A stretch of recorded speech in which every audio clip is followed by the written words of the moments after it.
brutal to watch. Speedster. It doesn't matter. Oh, fuck!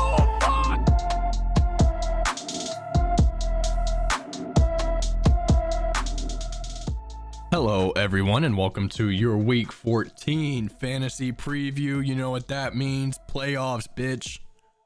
Playoffs have started. And as far as starting off with some excitement and some bang, we only have 2 games this week, so only 4 of you really get to participate. Which is whatever. The rest of us just get to enjoy and watch you on the center stage. Everybody say hello to Toast. She's taking a nap on my pants. So that leads us to this week. We got Tim versus Andrew. Classic playoff spot. Probably going to be the most fun matchup of the season, with so much on the line and vying for a spot in the semifinals. Winner of that gets to take on me next week. And then we have Raleigh versus Cameron. Cameron, the last team in the playoffs, but don't sleep on Cameron. Some of you may have noticed that he has 2 players that have not been available for most of the season, and he fucked around and made his way into the playoffs just in time to get those 2 players back. So a little teaser for later. Winner of that will go on to play Wade in the semifinals, who gets a bye week at a great time. A lot of his players got hurt last week. It's not funny.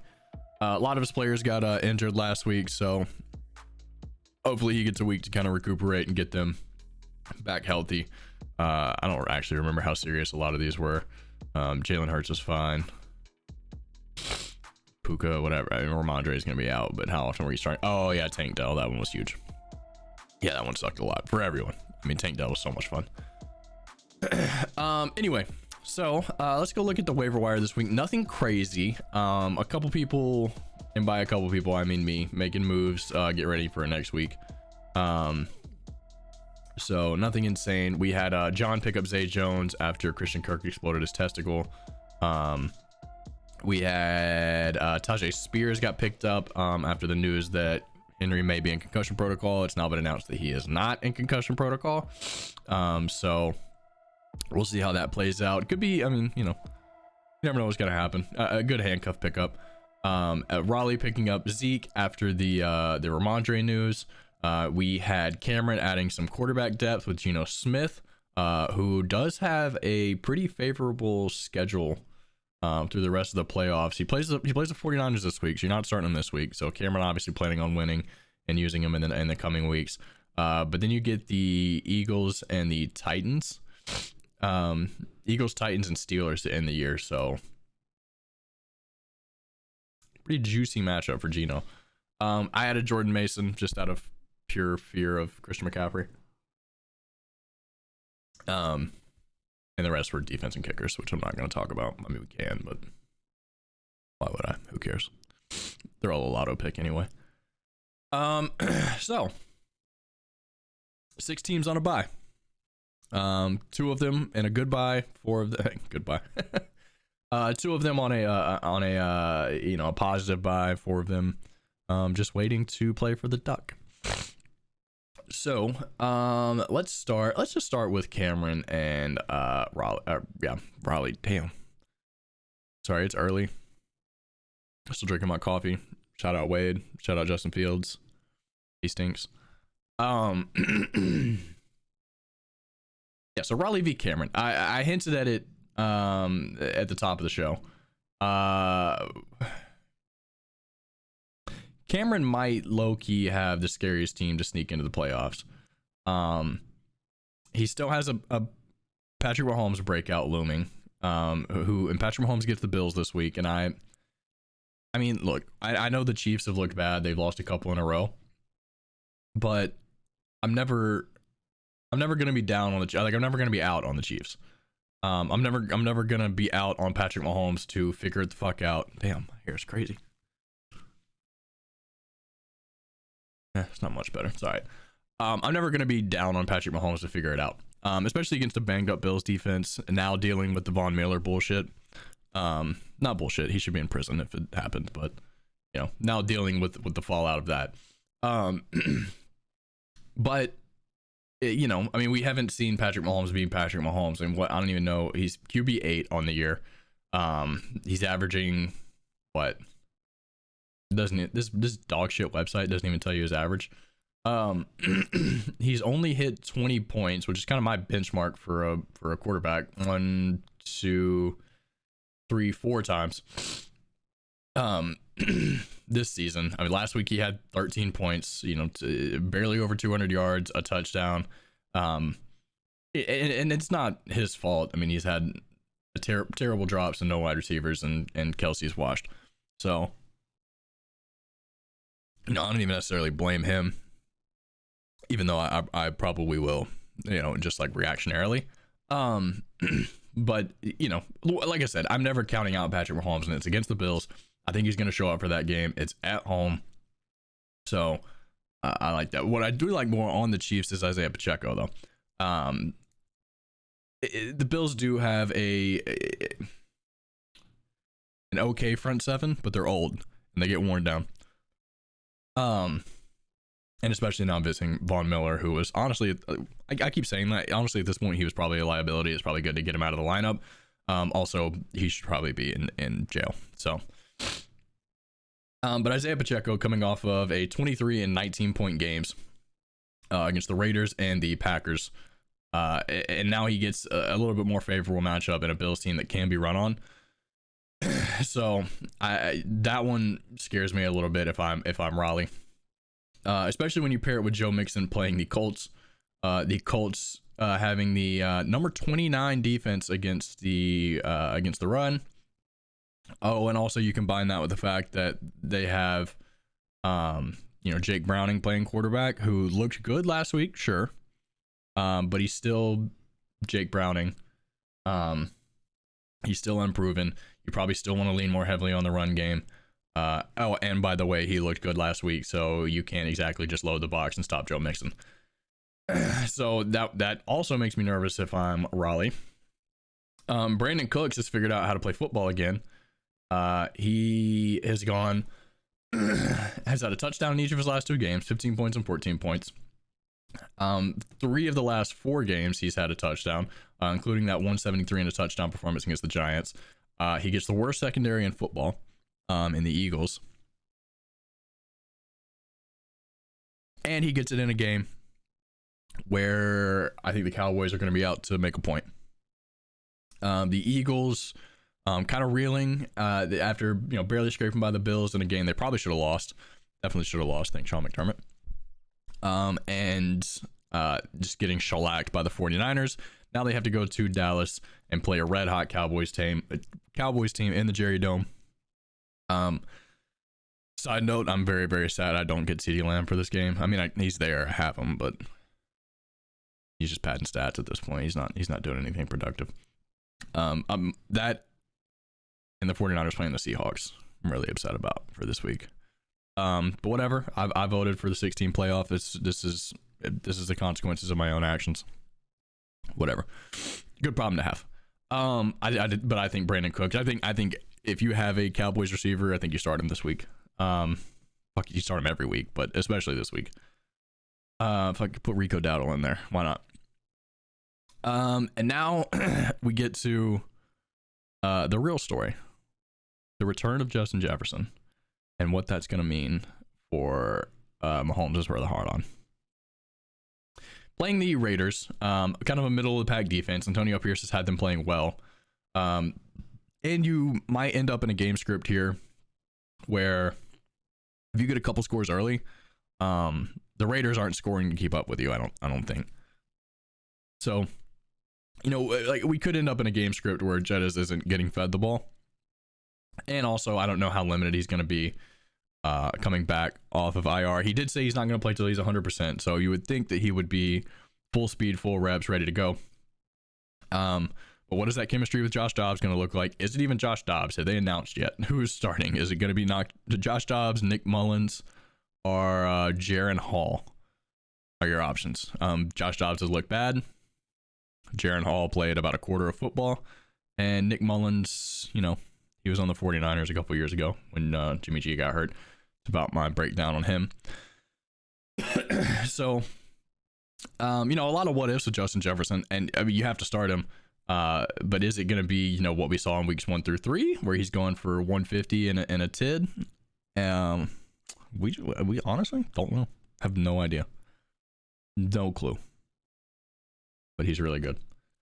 So that's, a breakdown there.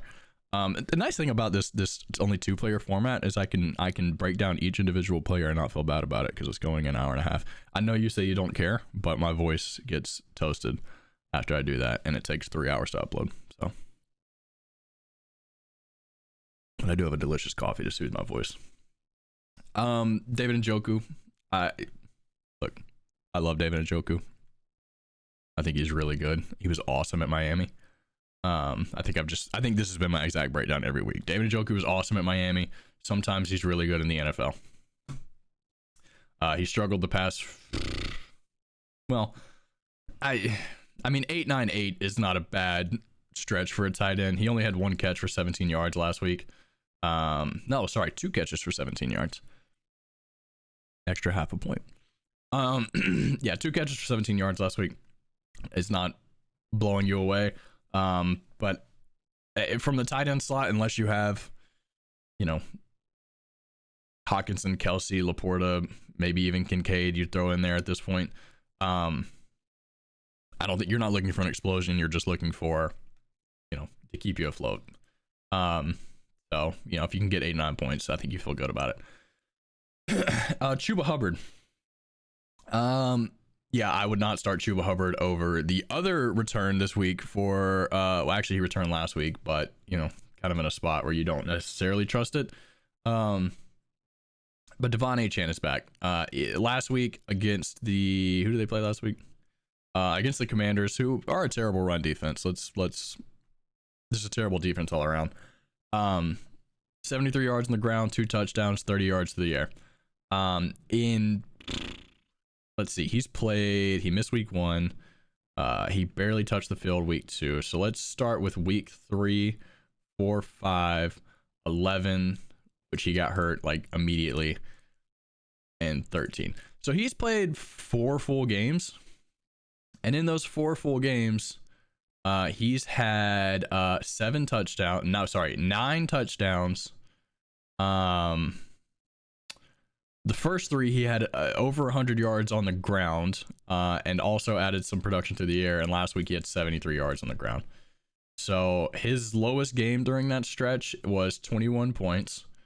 And of course you had the 70 burger game where he put up 49.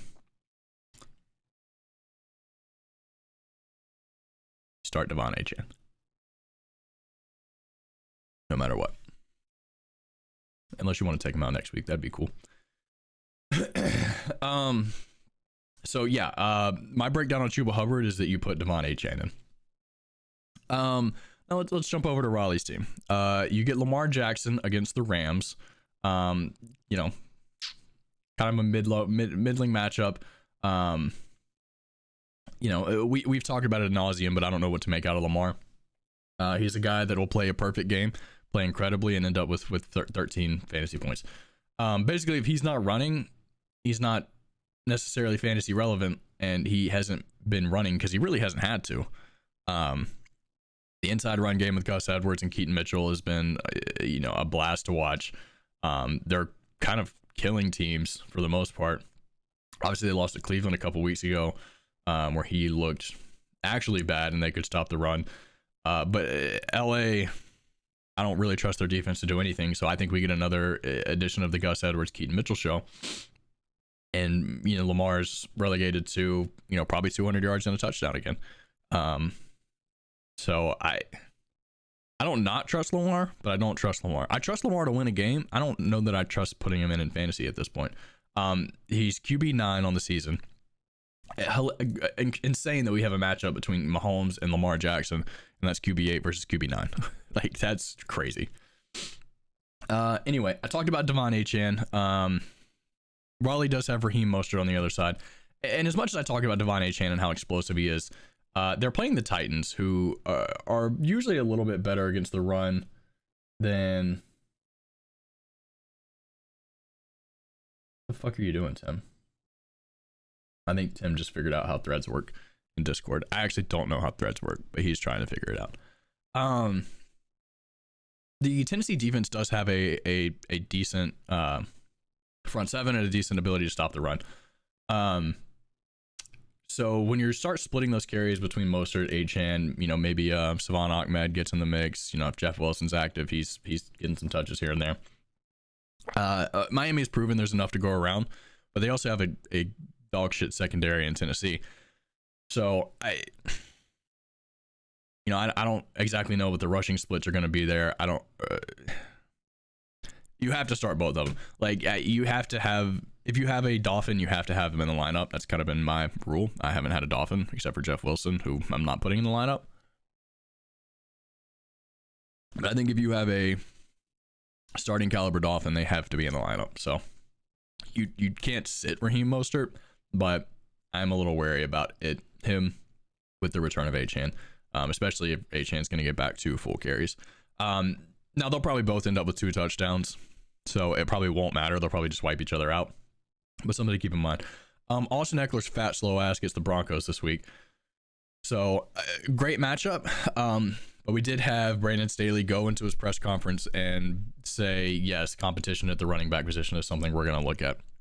So, if I'm Raleigh, I fucking hate that. Like, a lot. Josh Kelly has looked pretty good at times this year. He looked good when Eckler was out. And now you've got Eckler acting like a baby back bitch. You know, blaming Justin Herbert for losses, fumbling the ball on the goal line, you know, fumbling to end a drop. Like, Eckler's washed. He's got to go. Once again, you can't not start him, but he makes me nervous. I honestly don't hate the idea of putting in Elijah Mitchell against the Seahawks.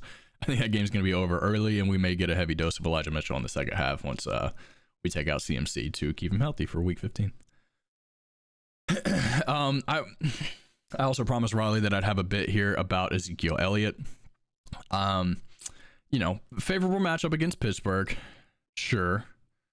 Pittsburgh weak against the run. He's going to get a full load of carries. Last week against the Chargers, you know, he ended up with 11.2 points, which I don't even know if you'd rather have that or take the chance of an explosive week from Austin Eckler. If you even start him over Eckler, maybe you start him. No, you do not start him over David Montgomery against the Bears. You absolutely don't do that. And you can't take Mostert out. And so your only real option left is to start him over Eckler, which this is one of those things. Could Zeke outscore Eckler? Yes. Is it even likely? Maybe. You know, it's probably 50-50 at this point. But could you live with yourself if you started Zeke and he got 4 points and then Eckler, you know, put up 18 on your bench? No, you couldn't live with that. So I think while like my brain and the analytics might put it a little bit closer than you can. My bad. Sorry, I'm allergic to benching Austin Eckler, I guess. So while the analytics and the numbers may say it's a little bit closer than you think, I think from a mental standpoint, you absolutely cannot start Zeke over Austin Eckler, because if you did and you lose because of that, like, bro, that hurts. Whereas if you lose because Zeke pops off and Austin Eckler is fat and slow, you can live with that. Here's the number 3 pick overall, ahead of Christian McCaffrey.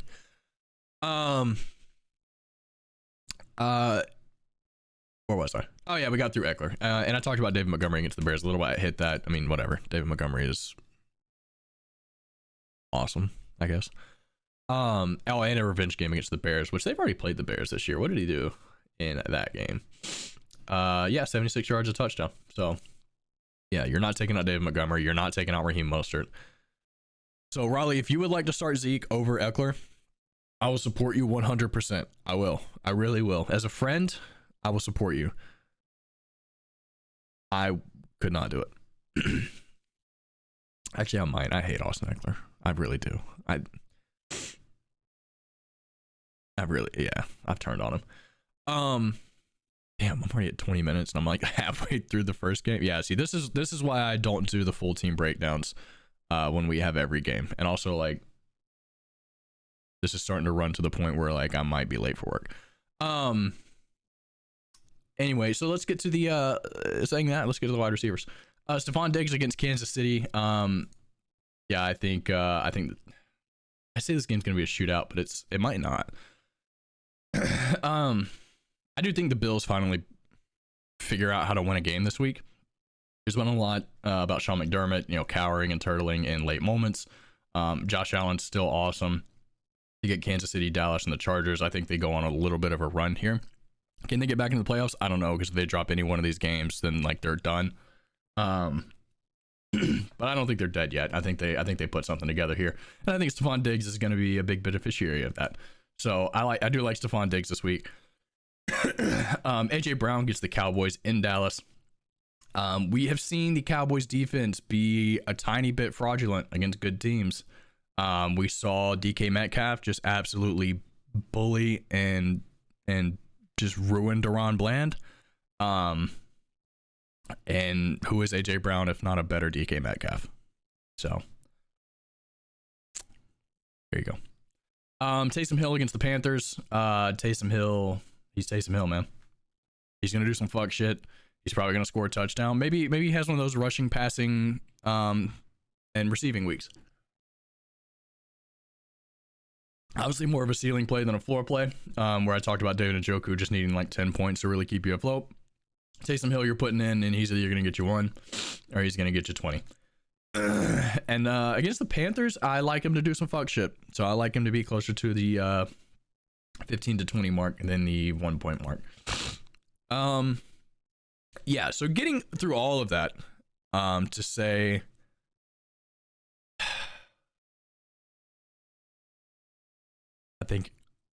I think Cameron wins this game. And I think Justin Jefferson and Devon Achane may carry him to the championship. I'm not verbalizing that yet because I haven't looked at Wade's matchups next week. Just saying. I do think Cameron wins this week. All right. Sorry, Raleigh. Now on to the main event. Now that I spent 22 minutes talking about that game. Whoops. Damn, I can't do that again because I gotta fucking get ready for work. Which sucks because I really would like to spend more time on this game. So let's start with, we got Tim versus Andrew. Classic rivalry, full hatred. A chance for Andrew to do one of the funniest things that's ever happened. Just knock out Tim round 1 after losing to him twice this year. After beating him in the championship game last year, after Tim having the highest scoring team in the league, here comes Andrew. Now I'm gonna be quite upfront with this. I don't think it's gonna happen. Just looking at these matchups, I don't see it happening. We have Josh Allen and James Cook against the Chiefs. I talked about that game. I think the Bills put it together. I think they win this week. I think Kansas City's losing streak continues. And I think Josh Allen has a monster day. I think James Cook, the Kansas City front 7 is okay. Now, obviously, Chris Jones might be the best defender in the league. So that worries me a little bit. But James Cook, you know, he's explosive. He bounces to the outside. I think they can run away from Chris Jones and keep the run game, you know, pretty intact there. Breece Hall against Houston. Breece Hall is a little bit banged up. Missed practice with an ankle injury. I would assume it's more maintenance than anything. We'll find out probably today or tomorrow, but I assume that's just some maintenance. Houston's defense is playing very well, and obviously they can get after the pass rusher with Will Anderson. Zach Wilson is starting again this week, so maybe he can be okay and open some things up for Breece Hall. But if that doesn't happen, then, you know, Breece Hall is just kind of limited to a pretty minimal upside. But there's always the chance he breaks one loose, so you know that's kind of the thing you live with the Breece Hall. If he can bust one loose, awesome. I wouldn't necessarily hate starting Gus Edwards over him, but that's kind of the same as the Mostert and Zeke situation. Like, could you live with yourself if Breece Hall outscored Gus Edwards and you lost because of that? So I don't hate starting a Raven. I guess Justice Hill is back too, so maybe not. Sorry, I had to get that coffee. Mike Evans had the monster 75-yard touchdown last week that kind of saved his day. I mean, all of Tim's points last week came on like 3 plays. It was like 2 bombs to Tyreek and a bomb to Mike Evans, and the game was over. So Mike Evans, 10 straight 1,000-yard seasons. Like all the dude does is produce. He gets Atlanta this week, who is a decent secondary and a pretty good defense overall. But I don't, they played in week 7 and he had 82 yards and a touchdown. So like that, good defense, bad defense, good corners, bad corners, doesn't really matter. Mike Evans is probably going to find the end zone, and he's probably going to find 80 yards to carve out somewhere. Tyreek Hill against the Titans. Bloodbath. 157 yards and 2 touchdowns last week, 102 yards and a touchdown the week before, 146 yards and a touchdown the week before that. Yeah. I'm thinking somewhere in that range, 150 yards, 1 or 2 touchdowns. At a minimum. Sam Laporta against the Bears, and Amon-Ra against the Bears. Let's just lump them in together. Bears number 30 against opposing tight ends, and number 16 against wide receivers. Not terrible. A little bit of a smokescreen though. The Bears in the past couple weeks have kind of figured their defense out. They traded away some pieces. They got some young guys up. They made some moves. Their defense is looking okay. Obviously Matt Eberflus, defensive coach, has kind of helped that. Their offense still stinks. But their defense has kind of figured it out the last couple weeks. So I don't think this is quite a gimme as it has been in the past. In fact, when they played earlier, Laporta was held to a couple catches for 18 yards. And Amon-Ra, what did he do? 77 yards and a touchdown. So, I mean, not the craziest week. I think he had a ton of receptions in there because he had like 17 points. But a lot of short stuff. Nothing crazy explosive. The Lions are going to win. Like, they're going to beat the Bears. But the Bears defense is not as horrible as it has been in years past. It's not as horrible as we envision it to be, if that makes sense. They're better than we think they are. Better than you think they are. I think they're pretty good. But I just know ball. So, and yeah, there's really nothing on the bench. I mean, maybe you can make an argument for Christian. No, you can't. Not over Sun God, Mike Evans, and Tyreek Hill. Christian Watson has had a monster couple weeks. He's also hurt. Didn't even notice that. So nothing really that I'd change out on the bench. Why do you have 3 defenses? I mean, I guess you don't need any other starters. Why do you have 3 defenses, Tim? What the fuck? It's a fucked up ass roster. Anyway, jumping over to Andrew now. Jordan Love against the Giants. Yikes. Yeah, Jordan Love has had a monster stretch here. 300 yards a couple weeks ago against the Chargers, 268 and 3 touchdowns against the Lions, 267 and 3 touchdowns against the Chiefs. And now he gets a much worse team in the Giants to go out and do the same thing again. So I do think he keeps the miracle run here now and the rest of the season. I mean, he gets the Giants, the Bucks, the Panthers, and the Vikings are the best defense he's going to play. Which, much like the Bears, are better than we think they are. But still, it's the Vikings defense, and they've been Swiss cheese the last couple years. So we get Kamara against the Panthers. Holy shit, bloodbath. Have they played yet this year? Yeah, week 2. Yeah, but he was suspended. Here's where the matchups get a little bit tough for me, with the exception of 1, maybe 2. Pollard against the Eagles. So Pollard gets the number 2 run defense, who also is on a team with the worst secondary in the league. So do with that information what you will. Make the conclusions that you want to make. But I think it's pretty clear what I think is going to happen, which is Dak throws for like 400 yards and Tony Pollard has like 50 yards. If that. Maybe some receptions, but that's kind of where I think his production is going to stop. Maybe you get a cheap touchdown somewhere in there. DJ Moore against the Lions. When they played the first time, he had 96 yards and a touchdown. DJ Moore with Justin Fields is a completely different receiver. While I don't believe in Justin Fields, I do believe in DJ Moore, and I think Justin Fields has the better chance of getting him the ball, and focuses on getting him the ball more. Even if it's a screen, who cares? He can take it 80 yards to the house. I like DJ Moore, and the Lions defense has been absolutely gashed the last couple weeks.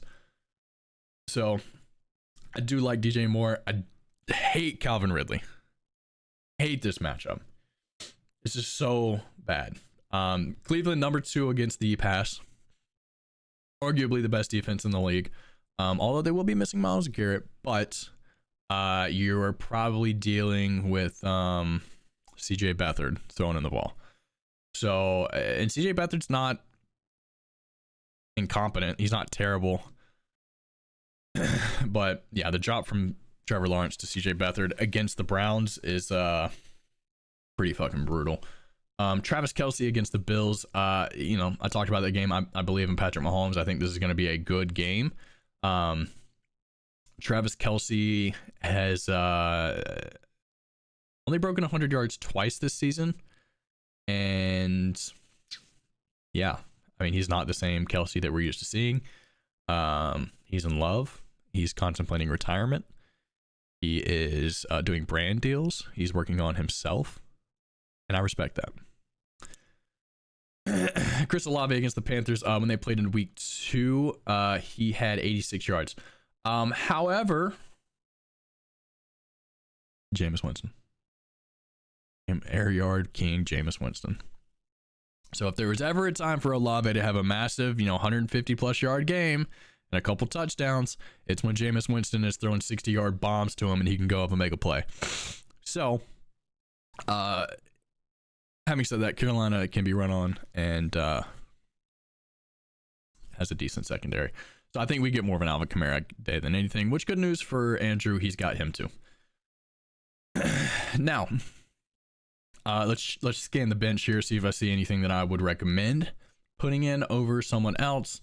The answer is no, unless Amari Cooper plays, you play him over Calvin Ridley. That'd be my only thing, but it looks like he's not going to play. And even then, you get back to the backup quarterback problem. Oh wait, no, Joe Flacco's playing in Cleveland. Never mind. Yeah, if Amari Cooper plays, you play him. Yeah, having said all that, I think the matchups are too juicy for Tim. While I would much rather play Andrew next week in the semifinals, I don't necessarily see it happening. I think it would be funny if it did, and I would enjoy it, but I don't see it happening. So that leaves your 2 winners this week is Tim and Cameron. Which if all goes to prediction, Tim will play me next week for a trip back into the championship 2 years in a row. And Cameron will play Wade. Cameron looking for his first championship game visit. Wade looking for his first since I believe 2019, maybe. Is that correct? Is that when you won? 2019? Yes. His first trip back to the championship since 2019, unless he played.